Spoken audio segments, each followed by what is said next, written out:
Bonjour Monsieur Michel Segonzac. Je suis content de vous avoir cet après-midi en interview. Pouvez-vous nous retracer votre parcours scolaire et professionnel en quelques mots, en quelques phrases? Alors, je suis originaire de Gaillac, dans le Tarn, et j'ai fait mes études à la faculté de Toulouse, d'où je suis sorti en 68 avec une petite maîtrise de biologie végétale. Comme je ne continue pas continuer mes études, et j'ai fait mon service militaire dans le cadre de la coopération en étudiant, pour étudier l'écologie des oiseaux de mer aux îles Crozet. Vous savez, c'est un archipel qui est à 1500 kilomètres à l'ouest des îles Kerguelen. Euh, Après quoi, j'ai été 2 ans comme assistant scientifique pour étudier les mammifères et oiseaux de l'Afrique de l'Ouest dans les parcs nationaux du Sénégal.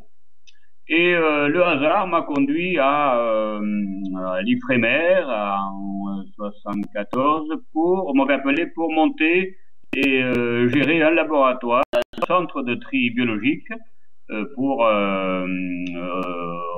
regrouper les prélèvements qui étaient faits en mer par les bateaux océanographiques pour le compte d'un département qui étudiait plus précisément la faune abyssale entre 2000 et 5000 mètres de profondeur. Et je suis resté là jusqu'à ma retraite, c'est-à-dire pendant 33 ans, jusqu'en 2006-2007. Quand et comment avez-vous commencé à vous intéresser à la cryptozoologie?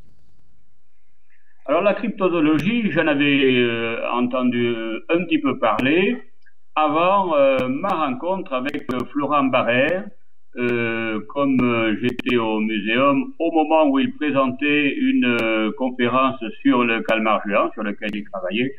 Et donc nous avons discuté à cette occasion-là. Je connaissais un petit peu le calmar géant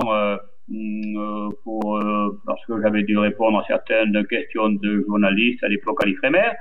Et donc nous avons sympathisé et surtout il m'a proposé de faire la postface du livre qu'il était en train de terminer sur le calmar géant.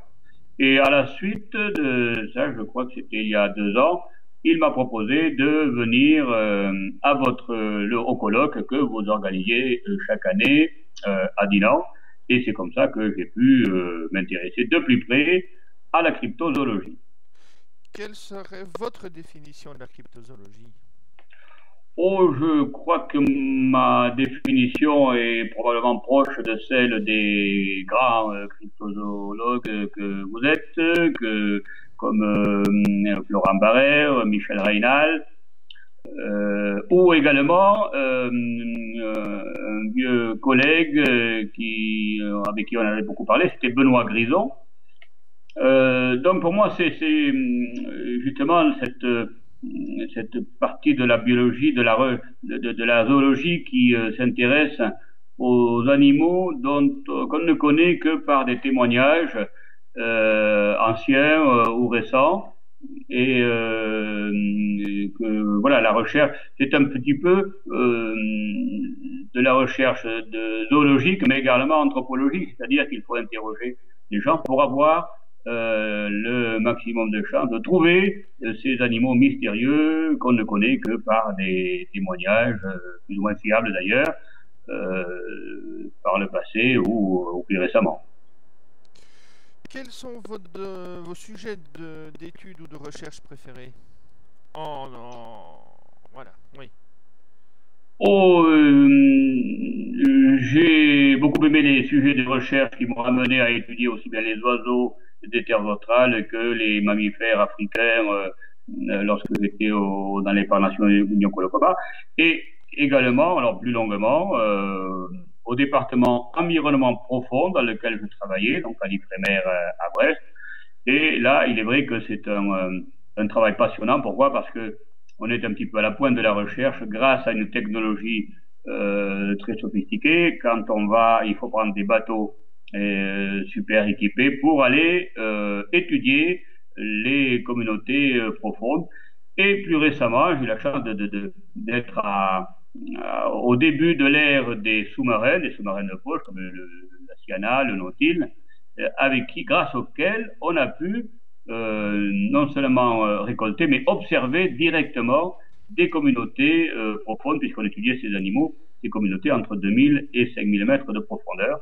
Et ce qui était sans doute encore plus passionnant, c'est lorsqu'on a trouvé ces communautés hydrothermales, vous savez, ces animaux bizarres qui vivent dans des milieux extrêmes autour des émanations de fluides chauds ou très chauds, que sont les sources hydrothermales le long des dorsales océaniques. Alors, vous-même, avez-vous fait des découvertes? Avez-vous trouvé de nouvelles espèces, de nouveaux genres ou de nouvelles familles? Oui, alors ça, c'est une chance qu'on peut avoir aussi. Il est vrai que chaque mission, euh, quels que soient les océans, on allait aux l'océan Indien ou Pacifique, Atlantique, mais on était assuré, explorant de tels milieux, des milieux qui n'avaient jamais été explorés, on était assuré de trouver des espèces nouvelles, des genres nouveaux, à peu près à chaque expédition. Mais lorsque cet animal a une certaine taille,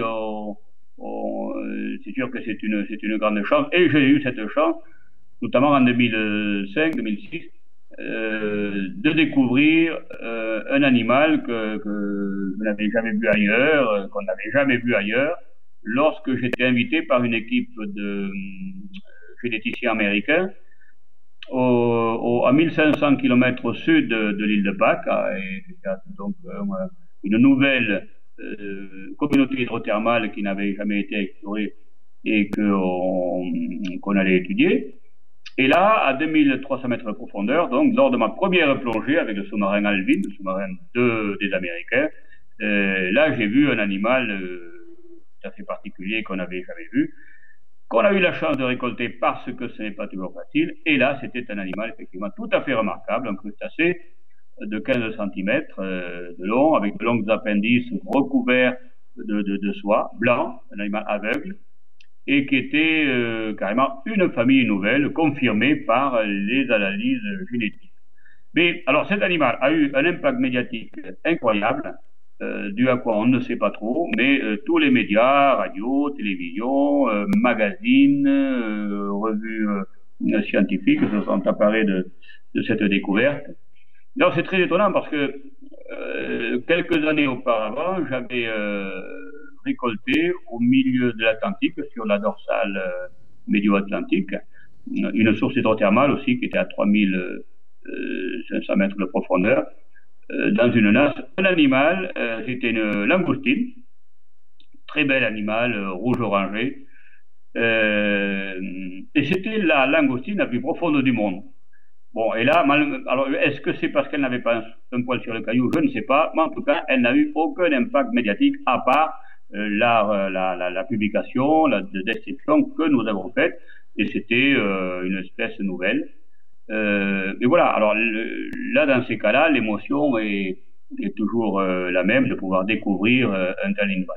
Ceci dit, chaque fois qu'on a été sur ces milieux particuliers, on ramenait beaucoup d'espèces nouvelles qui étaient moins spectaculaires, souvent de petite taille, et qui étaient des espèces ou des genres ou des familles nouvelles, décrites par des spécialistes français ou étrangers, puisque le laboratoire que je gérais, dans ce cadre-là, j'avais un réseau de spécialistes français et étrangers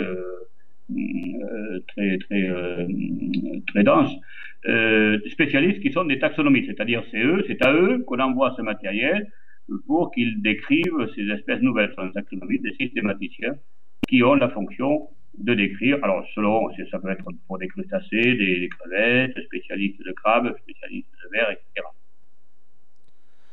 C'est la seconde fois que vous viendrez à notre colloque au mois d'avril. De quoi allez-vous nous parler cette fois-ci? Alors cette fois-ci, je vais aborder un sujet que j'avais déjà abordé il y a 2 ans, c'est le calmar géant, puisque avec mon collègue de l'Institut des pêches de Vigo, nous avons fait un livre sur le calmar géant. Alors c'est une éditrice de l'Ifremer qui nous avait poussé à travailler sur cet animal. Pourquoi? Parce que c'était quelque temps après que les Japonais ont pu filmer pour la première fois un calmar géant dans son milieu. Et c'était donc l'occasion de faire le point sur les connaissances qu'on avait de cet animal. Connaissant d'ailleurs, alors c'est un paradoxe parce que c'est l'invertébré le plus grand de la planète et c'est aussi le moins connu. Donc là, on a pu faire le point des connaissances actuelles sur cet animal. Alors, il y a 2 ans, j'avais évoqué le sujet qui n'était pas encore tout à fait abordé. Et cette fois, donc, il y aura plus de précisions sur ces connaissances et on pourra répondre tout facilement aux questions des participants au colloque. Une dernière question. Quelles seront, selon vous, les découvertes majeures en crypto-océanographie, si je peux dire, dans les 5-10 prochaines années? Alors, pour ce qui est des découvertes, il est difficile de dire ce qu'elles seront dans les 10 prochaines années. D'abord, il est vrai que Stop, je t'ai perdu. C'est moi okay, parce que j'ai vu... Ça bafouillait un petit peu, j'ai préféré couper la caméra. Ok, ça va, maintenant c'est bon, c'est bon. Tu vois, moi, tu arrives à hacher. Je vais couper la caméra. Non, c'est bon, pour moi c'est bon, pour moi c'est bon. C'est bon. Et donc, mes jeunes collègues de l'Ifremer préparent d'autres missions dans l'Atlantique et notamment aussi dans le Pacifique, dans un secteur au sud-ouest Pacifique où il y a des bassins arriéraques, c'est-à-dire des bassins à formation géologique très complexe où on trouve une faune très particulière qui est très différente parfois d'un bassin à l'autre. Et là, on peut s'attendre à des découvertes, certes, peut-être sans doute d'espèces nouvelles, mais surtout, on essaye de comprendre comment s'est faite la colonisation de ces bassins. On va étudier plutôt l'évolution, ce qui fait que on ne peut pas parler de cryptozoologie proprement dite, mais on peut parler d'une sorte de cryptozoologie de l'évolution de ces communautés qui demande une recherche très longue, très coûteuse, vous en doutez, et c'est pour ça qu'on n'y va pas très souvent. Et ça correspond à la recherche de la compréhension de l'évolution des espèces majeures, que ce soit des crevettes, des crabes, des poissons ou d'autres animaux plus petits qui vivent dans les sédiments hydrothermaux. Voilà, c'était la dernière question que j'avais à vous poser. Je vous remercie de cette interview. Merci à vous. Et on se donne rendez-vous au mois d'avril à Dinan. Voilà. Avec plaisir, merci.